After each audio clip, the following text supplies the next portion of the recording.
Yeah, great. Evening, it's Hey, you. everyone. Yeah, excited to be here. If we haven't met yet, I'm a scientist at AFT. And this session, we're going to help build your understanding of how improved grazing practices can increase soil organic carbon, what voluntary carbon markets are, and how livestock producers can participate. Here at AFT, we did recently, a few months ago, come out with a report. I'm going to link in the chat here. That's called the Top 10 Things You Wanted to Know About Ag Carbon Markets. And it was written by Michelle Perez, myself, Bianca, and a few other folks. And you might even see some figures from our report in the presentation coming up here. But it focuses on carbon credits in croplands. And so we wanted to bring in some guest speakers who can talk about carbon credits in a grazing context. So I'm really excited to introduce our two guests we have with us. We have Dr. Jane Zelikova. She's the Executive Director of the Soil Carbon Solutions Center at Colorado State University, where she works with leading scientists to build tools and approaches needed to accelerate the deployment of credible soil-based climate solutions, measure their impacts, and bring them to scale. We're also joined by Dr. John Ritten. He's an ag economist at Colorado State. And prior to joining Colorado State, John served as the University of Wyoming State Agricultural Systems Extension Specialist for 14 years. So I'm going to hand it over to Jane and John. They're going to do a presentation, and we're going to save the last 10 or so minutes to do Q&A with folks. And if questions come up for you, feel free to drop them in the chat so you don't forget them. And I think I'll hand it over to John and Jane. And I think if you do the like raise your hand thing, it helps bring you up to the front, the click on the little icon to raise your hand next to the hang up button. Yeah. Cool. I also appreciate the hand wave, Jane. That was well on Zoom now. If you like move the wrong way, there are balloons right. that fly, and if you wave your hand, it like automatically raises it. So you basically just have to stand very still, or you're doing stuff. Yeah, it's true. So great. I'm gonna hand it over to you guys. Yeah, thank you so much, Bonnie, and thank you for the invitation. I'm trying to figure out, can you guys see this window right now? Yeah, it looks like you're sharing, and I see your slide, and it's all right. Wonderful. Okay, thank you again so much, folks at American Farmland Trust, for the invitation. John and I are going to do a bit of a sprint through carbon markets. We're going to be, we're going to try to cover a lot of ground pretty quickly. The outline for our talk today is a brief discussion of the general climate opportunity around managing agricultural soils, and then we'll go through how carbon markets work more generally, and then go through some specific obstacles to utilizing something like a carbon market framework to incentivize changing how we manage soils and agriculture. John is going to talk through the price hurdles specifically and the current realities of how much producers are getting paid by these carbon markets, and then some kind of wrap up with recommendations about how to proceed. And thank you for the introduction. You're welcome to get in touch with us if you have questions at the end of our presentation. Both Soil Carbon Solutions Center and AgNext are really focused on doing science, but also doing engagement and outreach and making sure the science we do at CSU is reaching users. So we're here for you if you need us. And I'll just start by saying we're kind of in a moment where everyone is really excited about soils. There's a lot of interest in agricultural soils and soil carbon specifically, a lot of excitement around soil health, and that's continuing to grow over the last 5+ years. There have been many, many articles, several films that have come out about soil, but there are also a lot of questions around the potential for soils to actually deliver climate benefits and support other things like bolstering biodiversity, delivering other ecosystem services. And so there is kind of this excitement at the same time as there are some emerging questions that are now reaching the public. And so this is kind of a moment where we need to assess what the reality is and how we incentivize better management of soils. And if we think about where we can manage soils and improve in terms of agriculture, this is a map of the world. And we can see that a lot of land is being managed for agriculture. Things that are in green are croplands, and things that are in brown are pastures or ecosystems that are used to support livestock production. And so we can see there's quite a lot of land that we could potentially focus management on to improve soil health, soil carbon sequestration, and ecosystem services, as well as maintain or improve agricultural production.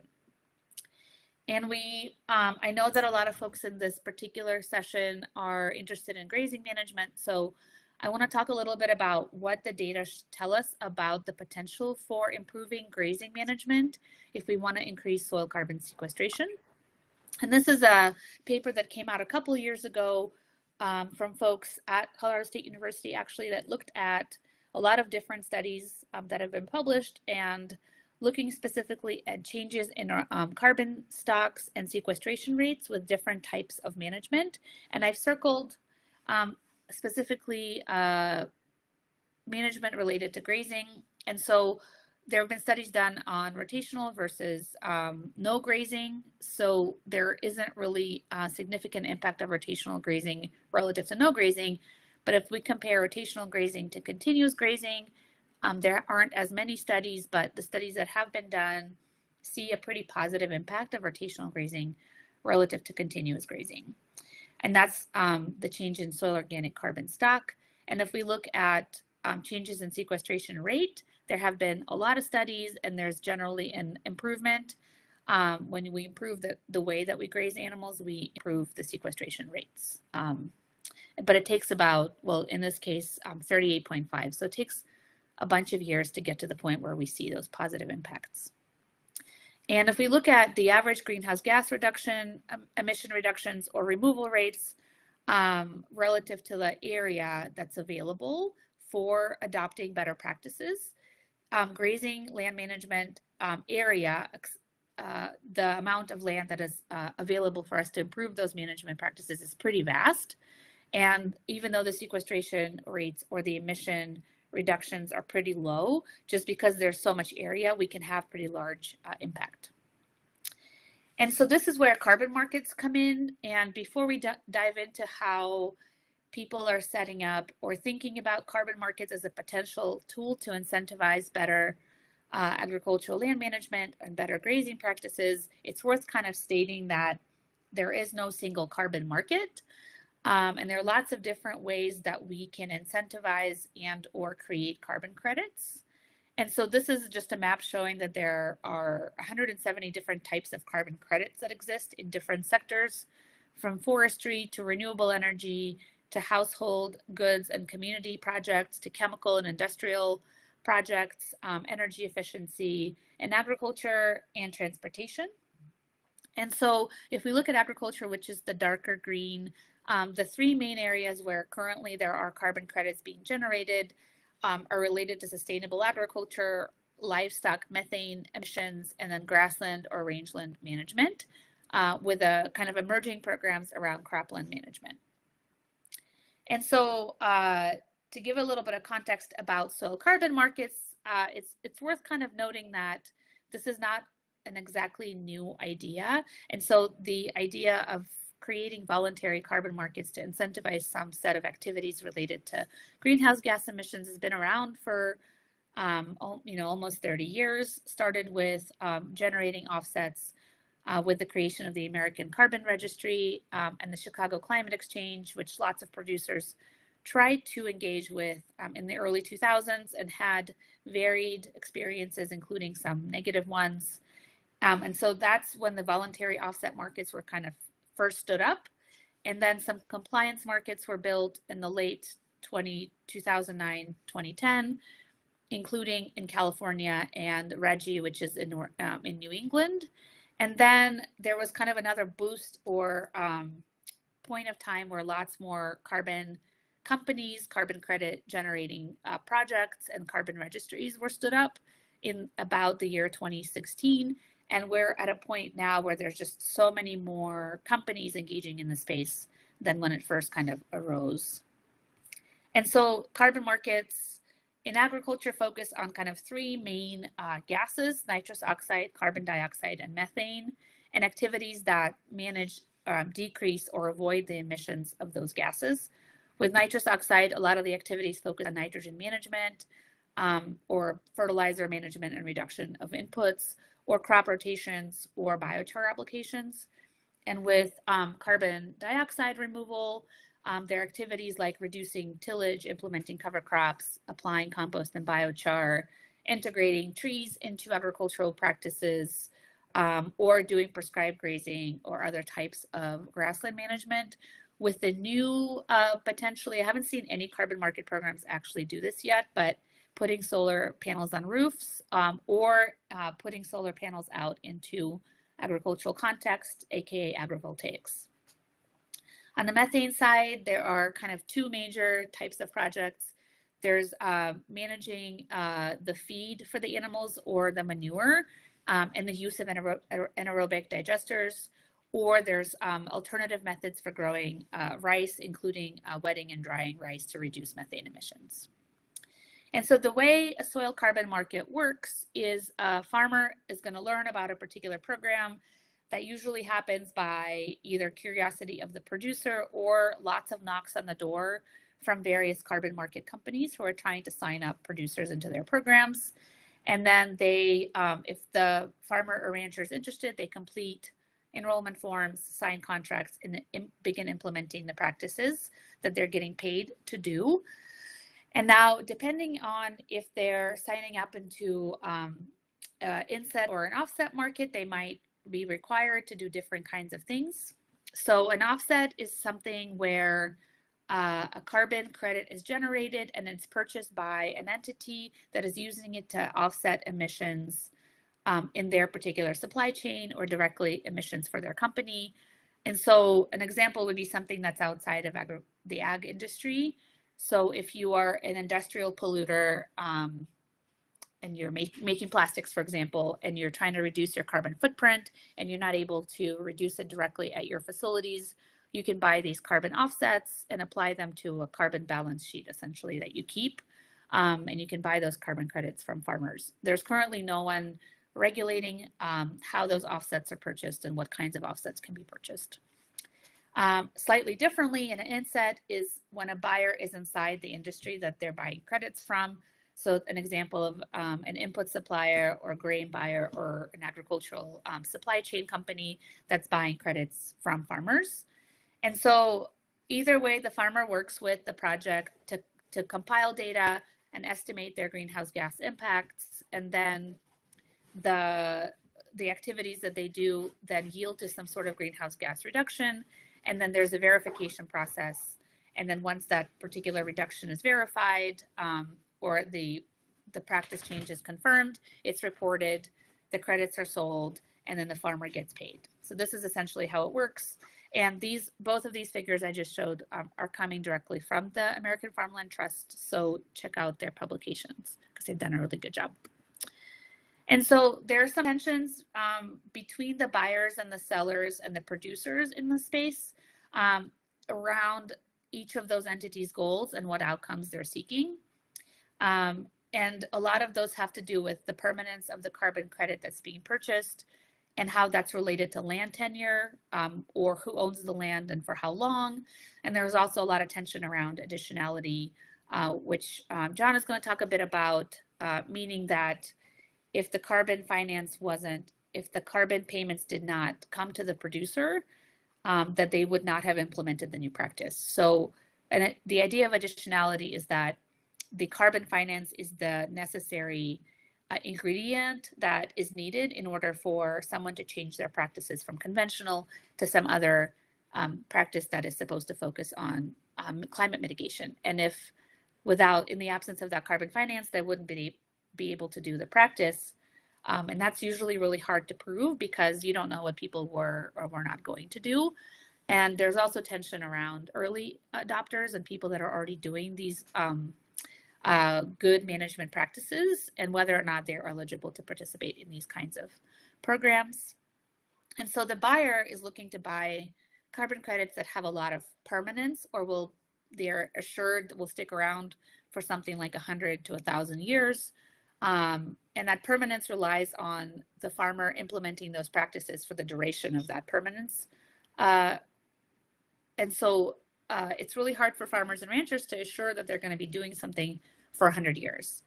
And then the buyer is also looking for verifiable outcomes, and they often want charismatic carbon credits, which include like nature-based carbon credits. Forests and agriculture luckily do fall into that category. The sellers of the credits are usually trying to develop projects that can increase their margins of profit. And so usually they set the lowest bar for entry in terms of what kinds of things can be included in a project. And they benefit from having higher prices in order to increase profit margins. But the buyer doesn't always want to pay things that are the higher prices associated with those projects. And then from a producer perspective, most producers do not want to sign a 100-year binding contract. And we can talk about that in the discussion, but it just seems like everyone we've talked to, this seems to be a really big barrier. And then there are also issues around land tenure and what the goals and outcomes of the landowners versus non-owner operators are, and how to reconcile those and get them into alignment in order to participate in these kinds of programs. And so soil carbon markets then kind of face these major 4 sets of challenges. One is around how we measure the outcomes of these practices and whether or not they're actually yielding greenhouse gas reductions or additional carbon sequestration. There are a lot of challenges around assuring permanence or durability of those credits, and those are related mostly to implementing and maintaining practices on the land. I also talked a little bit already about additionality, and John is going to talk a lot more about it. And then there are also issues around price and this tension between how much people are willing to pay versus how much it actually costs to do these things. And so I'll go through some of the ways that we measure soil carbon and why it's so challenging. And it's worth going through in detail how we actually quantify soil carbon stocks. And so I don't love showing equations. When I show equations to students, their eyes usually gloss over. So I'll try to go through this really quickly. The way that we measure soil organic carbon stock is we take the concentration of soil organic carbon in the soil, and then we have to measure bulk density, which is essentially the amount of soil per a given volume. And then we have to subtract things like coarse fragments, rocks, and roots from the soil. And then we also have to take into account the depth of the soil that we measured to get a stock number. So there are a lot of different measurements that have to take place in order for us to get this final soil organic carbon stock number. And that is usually the number that is used to create a carbon credit. And so the reason that getting that number right is difficult is because of 4 major things. The first is that there's really high spatial heterogeneity or variability in soil carbon concentrations. So when you walk across a field and you go down and take a soil sample in 2 different locations, they might differ pretty significantly in how much carbon they have. And that kind of variation can happen at pretty small spatial scales and at medium spatial scales if you go from field to field. So within a field, there's a lot of variation. There can also be a lot of variation between fields or between grazing paddocks. And then in order to actually sample and characterize that variation or that heterogeneity, we have to take lots and lots and lots of samples. And it's not that digging a hole and collecting a soil sample is difficult physically. We know how to do that. The challenge is the number of samples that have to be taken in order to actually get that variation really well characterized. And especially for grazing projects, we're dealing with projects at pretty large spatial scales. So project scales for grazing projects tend to be pretty large. Otherwise, it doesn't make sense from a financial perspective to implement them. And when we have these really large scales and we have very small soil carbon changes, because often soil is really slow to change and the changes year to year are very tiny, we are dealing with taking lots and lots of samples at really large spatial scales. So that means that the cost is really high for sampling, and that can be a really large barrier to doing the project well or to even being able to measure the outcomes. The other thing to consider is that it takes a long time to measure, to build soil carbon, enough to be able to measure the change. And so we are publishing this paper in the next couple months where we did a deep literature review of all the studies that have looked at different kinds of soil carbon management in agricultural context approaches. And we looked at how long it took to actually get a measurable difference in soil organic carbon stock. And we found that a lot of studies, it took more than 10 years to be able to actually find a measurable change. And for some studies, it was less than 10, but the number of studies that was more than 10 is pretty high. And a lot of these projects, if you can't get a good measurement of increase for 10 years, then the producer doesn't get paid for 10 years. It creates a really large payment challenge. And so there are soil carbon protocols or carbon markets that do require measurement. So there are a couple that focus specifically just on measuring soil carbon, going out in the field, collecting samples. And then there's some that allow you to either measure and model using a biogeochemical process-based model to estimate how much carbon is being sequestered, or you can use measurement and modeling and then use measurement over time to kind of check how accurate your model is and improve the model over time. And then there are a couple that use just the model with no measurement whatsoever, and those tend to be less accurate. And these are just some examples of soil carbon programs and the protocols that they use and the practices that they cover. And all of these programs differ in how they're implemented, from the number of acres that have to be enrolled to the number of years the producer has to stay in the program. And so when you're a producer trying to navigate the space, it's pretty confusing because you have to figure out what you're able to do versus what the program requirements are and versus when you're going to get paid. And you don't always see all of these details or the contracts until you're ready to sign up. So there's a lot of time that you have to put into figuring stuff out before you're actually able to decide, which is a really big challenge for producers.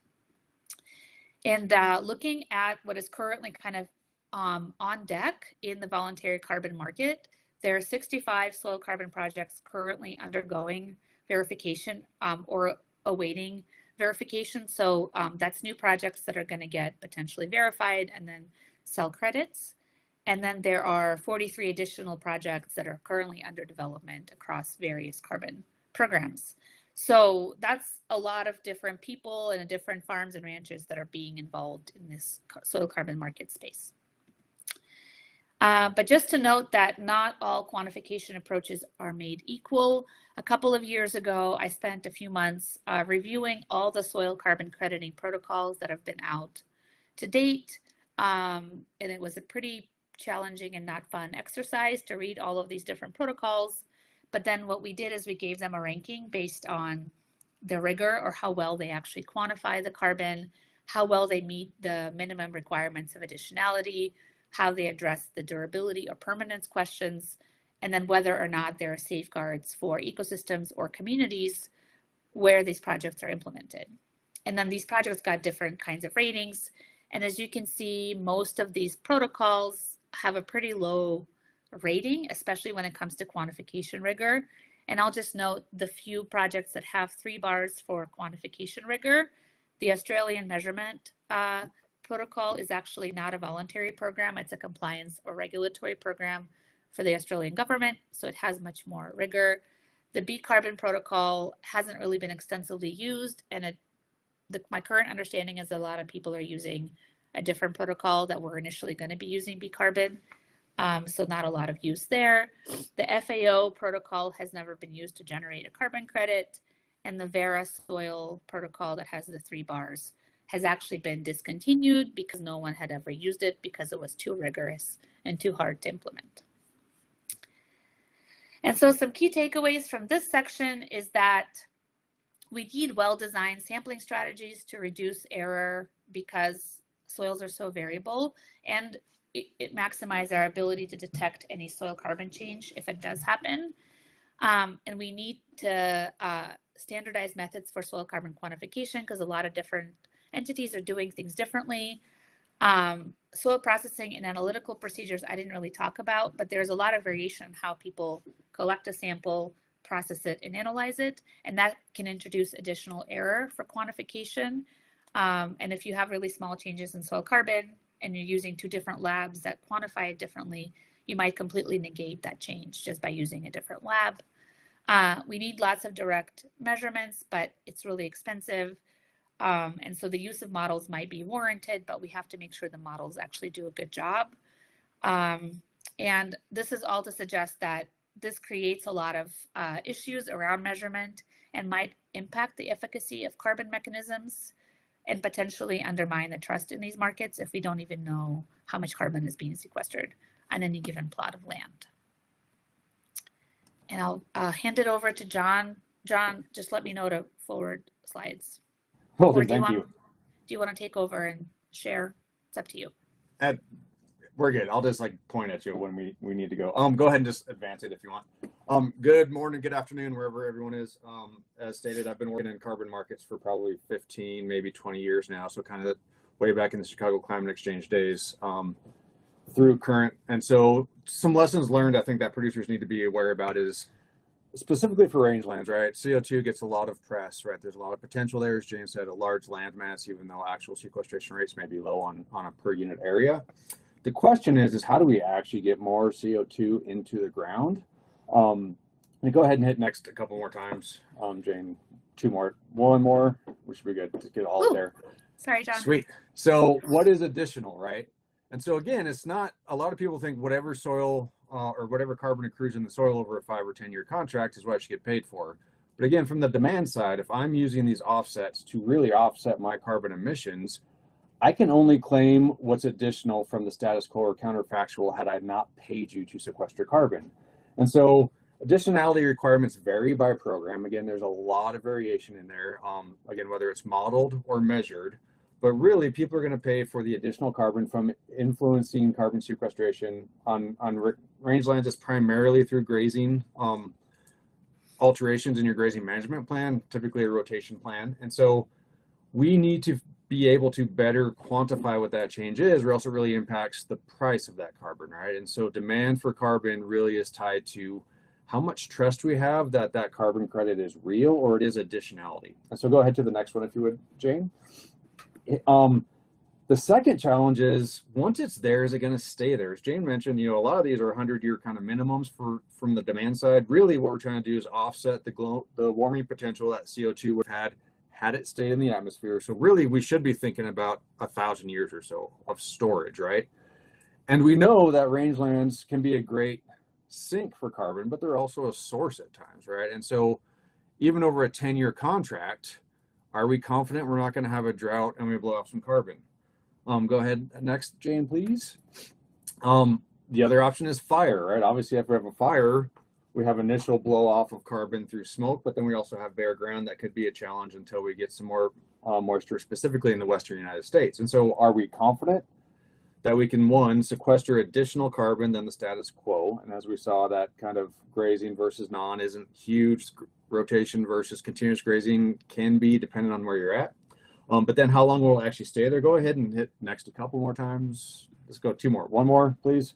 Get it all up there. So what are we willing to do to ensure it stays there, right? And so a lot of these different programs have a 20 to 100 year kind of guarantee to the purchaser of this carbon credit. It's going to be there for a while. You can actually put it on your carbon balance sheet, as Jane mentioned, and count that either in your internal calculus or as you make claims to consumers or shareholders that we're actually doing the right thing.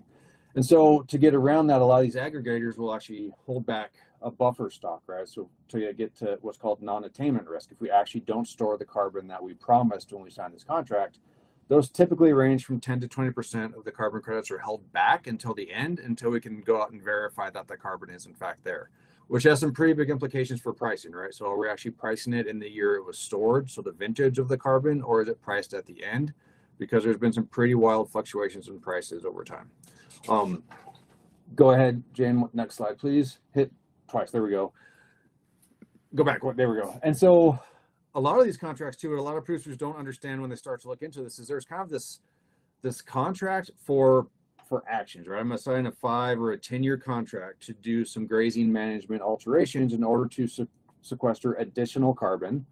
But then a lot of these have a storage period, right? So this gets to that permanence or that durability. So after a 5-year contract, they want to make sure that that carbon is there for an additional 10. So a 5-year kind of active contract really is 15 years, or a 10-year contract with a 20-year storage period really is a 30-year contract. And so I'm getting paid for 10 years of activity, even though I've agreed to do those actions for 30 years to maintain that storage.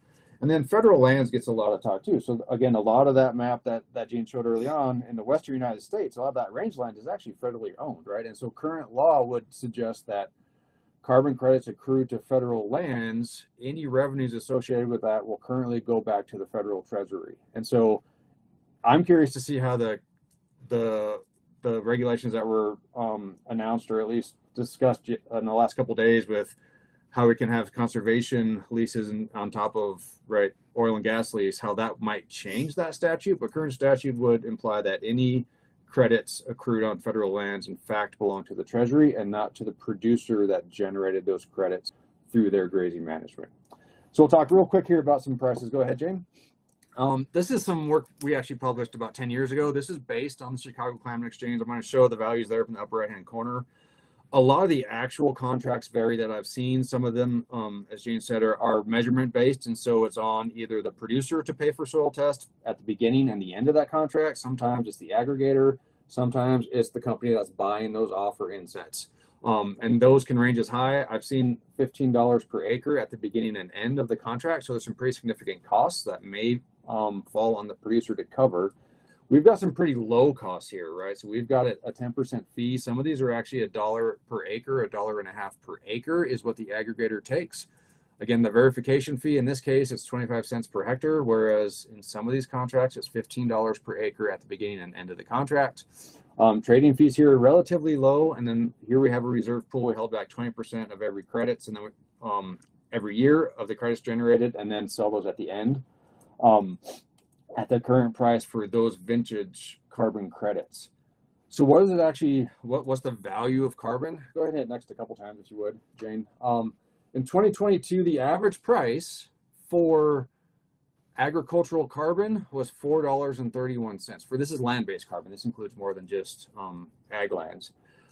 And so we think about, well, that seems a lot lower. We hear about carbon prices in that 60 to 80, maybe $100 a ton range. Those are typically the compliance markets. I actually just pulled up like the EU futures price right now is $71 per ton.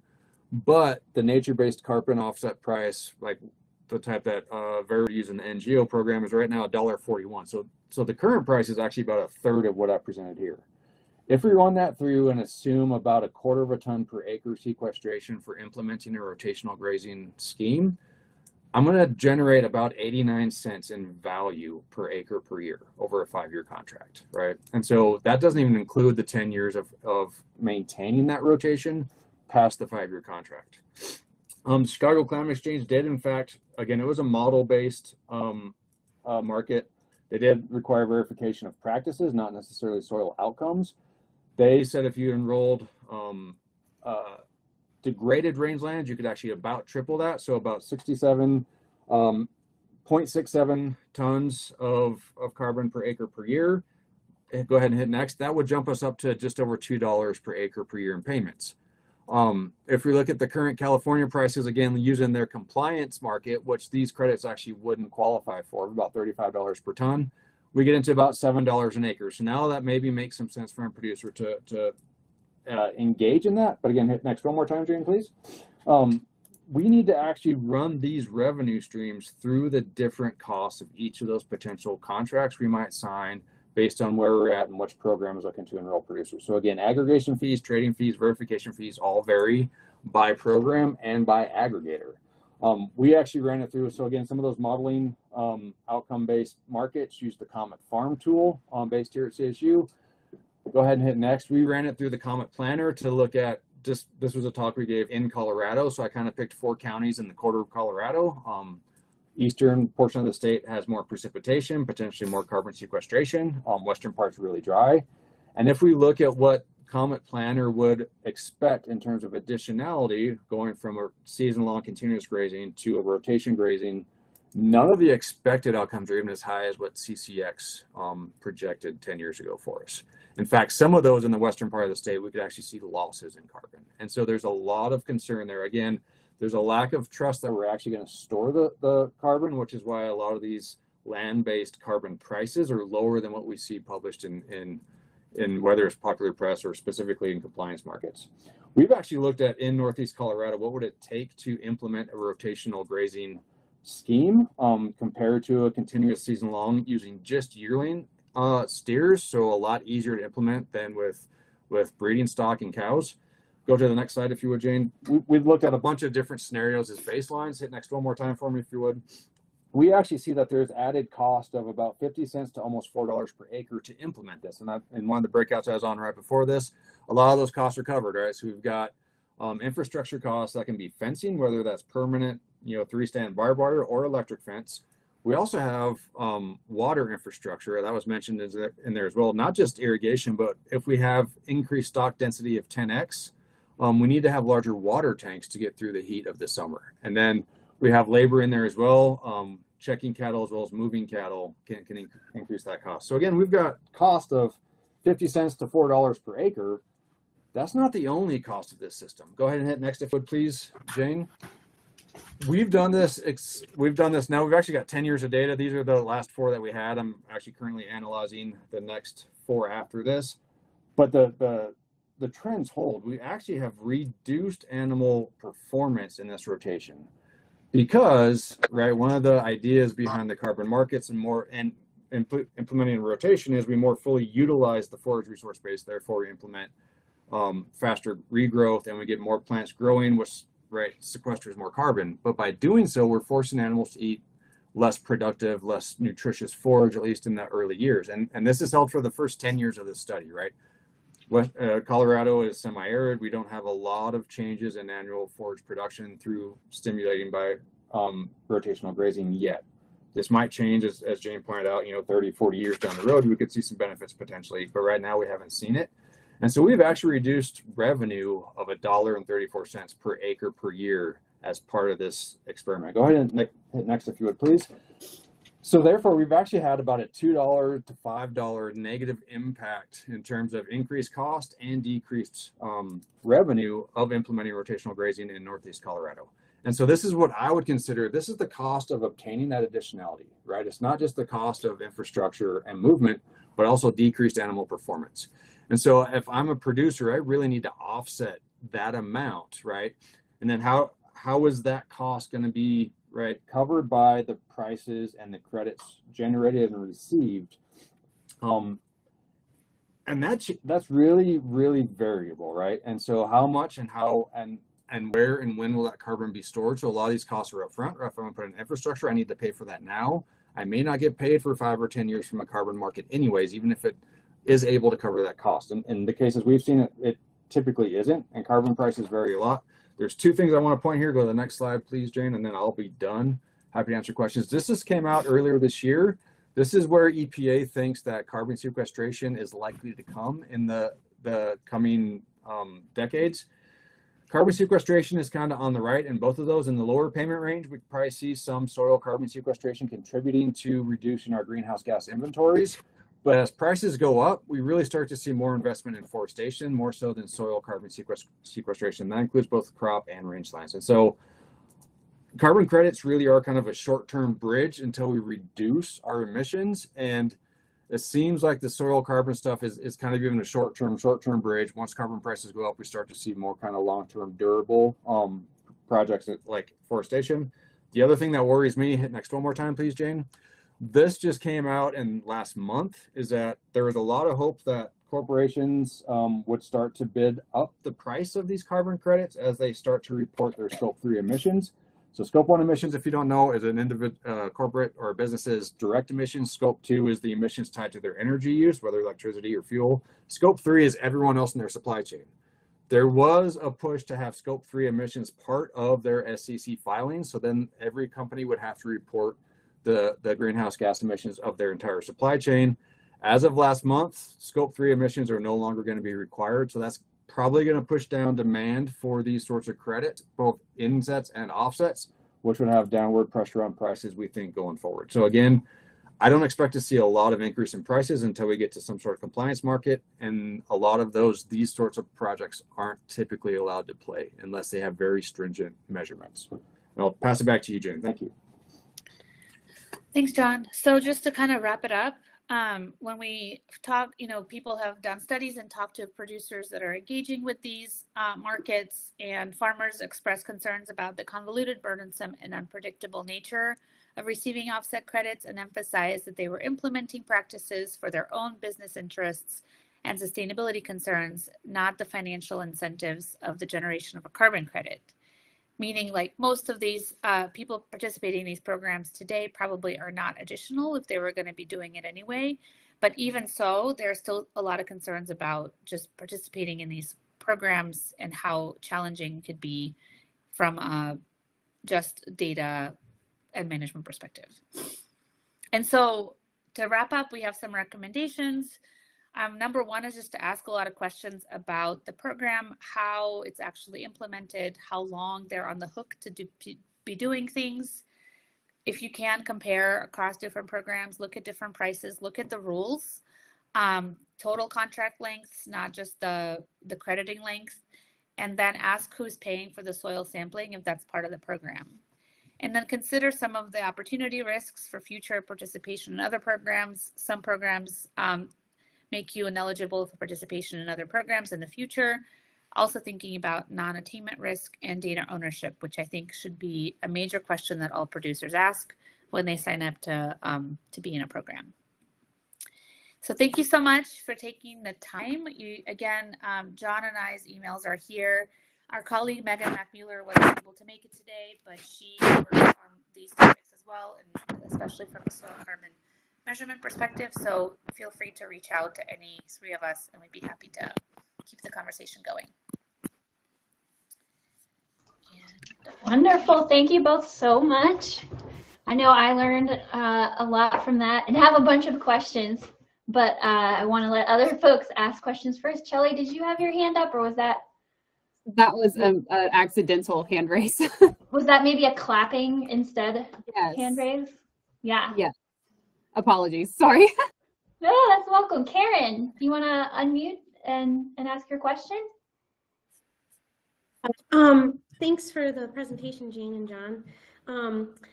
I was wondering too, and maybe I missed this, but is there consequences for farmers if they enter one of these contracts and say they have their soil sampling and they actually saw a loss of carbon, what the consequences are for that on some of these? John, you want to take that first? Sure. Answer is always, it depends, right? And so a lot of these aggregators will try to have enough buffer stock held back so that way they can cover the losses if people don't.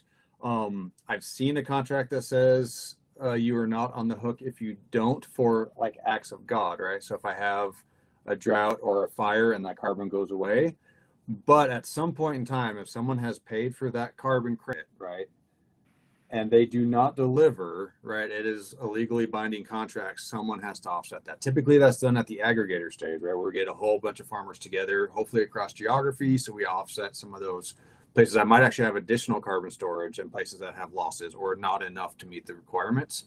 But this is something that would keep me up at night if I enrolled in one of these contracts.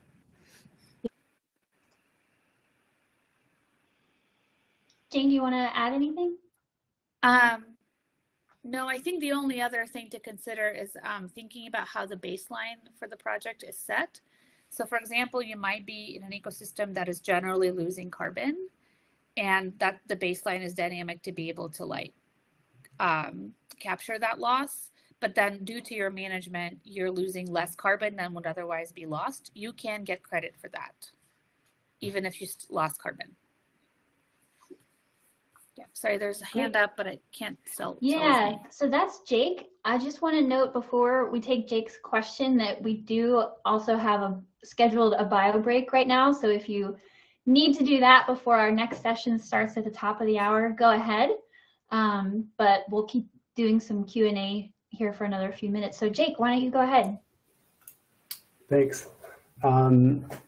This may, you can stop me if this is outside the scope of the presentation, but something that I came across working in the world of easements in like eastern forests, where there was also interest in carbon markets, was like how well these carbon projects kind of played with like existing easements and like landowners who had an easement or were thinking of an easement and then also wanted to participate in these carbon programs.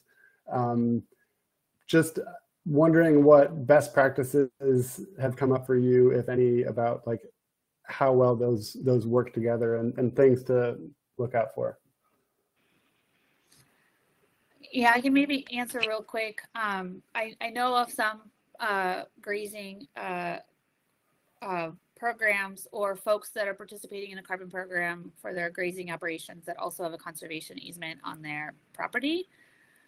I would say from an additionality perspective, I would question the presence of an easement, because if you have a conservation easement on your property, you're already managing it in such a way that you'd have to really show that the practices you're implementing are additional to what you're already doing to meet the requirements of the conservation easement. Lots of people don't look at it that closely, in which case they just allow people to participate. But and I know that happens a lot more on the forestry side, and I always sort of question the additionality of it, but it does make it easier from an implementation perspective, because you know from a durability point of view, you're going to have that easement in place for some long time. John, do you want to add anything? Yeah, I would just say like that's one of the reasons we see lower prices typically in these kind of land-based sequestration rates, because of the uncertainty around that. We don't know necessarily where those easements are, and if I'm there to sign up a landowner or a manager to participate in my carbon program and I don't know that they have an easement, I may think I'm getting additionality, but am I actually storing additional carbon than would have happened anyways, right? And so that's kind of a gray area. I would say most buyers would shy away from that, or at least pay a lower price, because the expectation is there's not that much additional carbon to be stored. Chris, do you want to chime in there? Yeah, because I wanted to ask a follow-up question. I was thinking along the same lines there. And I guess my question for you is this, right? I think it absolutely makes sense what you guys just said about easements, but I think in my question is more around valuing those easements that have a sod buster prohibition in them, right? Because then for something like that, and here's the question, if you were doing an easement that essentially says you can never put a plow to this ground again, the examples of those types of easements are typically in the federal world, and they come up with a value for that by just saying we're paying you 75% of the value of the easement, not 50%, which is what we would otherwise pay. Is there a better way of valuing the carbon that is, or I guess it's more that avoided conversion measurement, than just sort of putting an arbitrary number to it, which is what we are doing now? Does that make sense, my question? Because it's sort of how do we actually value the fact that in an easement that says you can't plow this ever, there's got to be some value to it, and trying to really estimate what that value is. Yeah. So the I think COMET actually lets you do this both in terms of avoided conversion and restoration back to native grass, and you can get carbon credits for that. My personal opinion, this is like opinion of Jane, is that avoided emissions should be valued much more than any sort of drawdown, Right. because we have so much carbon in the soil already. And I think part of it is coming up with a system by which we can give people incentives to maintain the carbon stocks they already have. But right now, all the incentive structures are focused on additional drawdown or removal of carbon and storage. Whereas like when you avoided releasing carbon into the atmosphere, that's non-reversible. Like you didn't release carbon, that's incredibly valuable. And so like our incentive structures just don't properly value the actual climate impact and benefit of that, in my opinion. Interesting. And I would add just one more thing. We've done some conservation easement work in like Western Wyoming and some of the wildlife migration corridors, right? Just from an easement perspective, is they shouldn't all be valued the same, because some easements are never likely to be plowed, right? And so adding that specific requirement is like, well, I'm paying you for something you were never going to do anyways, right? So that additionality is an issue versus a place that maybe there's either development pressure or, right, the soy, corn, March is coming in, and that's going to be corn in 3 years because it's going to pay me a lot of money to do so. And so geography matters, right? A lot in that as well. And so it's really, unfortunately, really context dependent as to what that's worth, right? And what are the pressures we foresee over the lifetime of either the current management or that easement, if it's in perpetuity or 100 years, whatever it may be. Great, thank you. Other questions? I'll ask one. And I know Jane and John, we said we'd go to 45 after, so feel free to say, I have to leave. I'll ask we didn't talk about methane. And so where does that come in? So your cattle are helping sequester carbon in the soil, but maybe they're belching out more methane. Is that currently just sort of ignored in the carbon credits for this, or where does that come in? I can answer this a bit, but really John's colleagues are doing some of the really cutting edge methane work.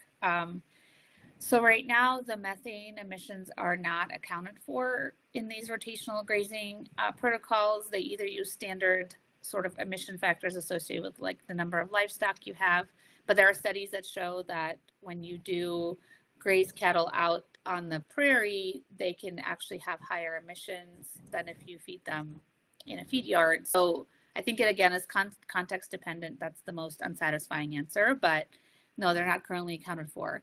That being said, there are some additional protocols being developed and or already functional, though I don't know if they're generating any credits, looking at various feed additives and how to reduce emissions from cattle.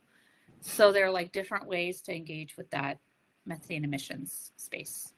Yeah, and I'll add in real quick because we're doing a lot of the work on this right now, is that again, enteric methane emissions are far higher on grazing systems on feedlots. 80% of the methane from the beef cycle in the United States comes from grazing animals. Again, there are some credits out there that can be generated to reduce methane emissions, but they're all based in feedlots because they are feed additives. And to manipulate the rumen, it's usually a 4 to 6 hour kind of usefulness of whatever it is that we get them to ingest, and we just cannot get them to eat anything on grass because taste issues, whatever, right? All those things. I'll also add that our estimates we're hoping to publish in the next few months is not going to make the beef industry happy. On grass, we actually predict that true emissions are about twice what the EPA estimates are right now. And there's so much more variability than anyone, like we're actually redoing studies because we did not have enough statistical power to actually prove it. But there's so much more variation than we ever thought because we're doing it in grazing systems and not in head boxes. And I do think that there's going to be some concerns in the future over this because, again, the way that we generate more carbon sequestration is more fully utilizing resource or forage resources, right? And so if we're forcing animals to consume lower quality forage, we are going to increase enteric methane production, right? It's just like they are in competition, and that's something that I think is going to come down probably in the next 2 to 5 years. We're going to start to recognize that in these markets. So it's no concern. Yeah. And I'm going to jump to Jacob's question. We'll have to make it short, very, very short actually, but go ahead, Jacob. I'll try to make it quick. So I was looking at that graph that you had about the different prices of the market, like the $1 to $35 or $36 and then above, and it was showing kind of the rangeland side of it as well as like the reforestation. Can you speak a little bit about, I guess one, why that is that it seems like as the higher the price goes, the more it leans towards reforestation, but then also does that cause an issue for rangeland that they will actually transition over to the forestation side and reduce the ability for the rangeland to score well? Yeah, it's interesting. That was an EPA report that just came out. I'll actually drop the link in the chat here in just a minute as soon as I pull it up. And so they ran it through a couple different economic models to figure out where we're going to start to see participation in these carbon markets. And I think part of it is really, reforestation is just a longer process, right? And so as price, there's more potential there for carbon sequestration over the long run than in rangelands, right? There's more durability. But that longer timeline, we're not going to see as much participation until we see prices get into that range. Are we actually going to see carbon prices in the United States get over $100 per ton? I have no idea. Right? Cap and trade that was proposed 15 years ago, we're probably projecting $80 to $100 per ton. But voluntary markets right now, without consumer pressure, we're not going to see that anyway. So to me, it's a bit of a moot point, but they looked out the next 100 years if we see these prices come in. And again, I think there's just a lot more potential there. But again, the timeline makes it less attractive until we have some assurances that I'll get that payback. But I'll let Jane weigh in as well as I go get that link for you. Yeah, no, I have nothing to add. That sounds perfect. You know your prices. You know what's up. Well, I want to thank you both again. Thank you for staying extra time. I know you're both very busy. I know I got a lot out of that. I think our participants did too. So I'm going to let you go. Thank you. Thank you so much. Thanks, everyone. Really Bye. great.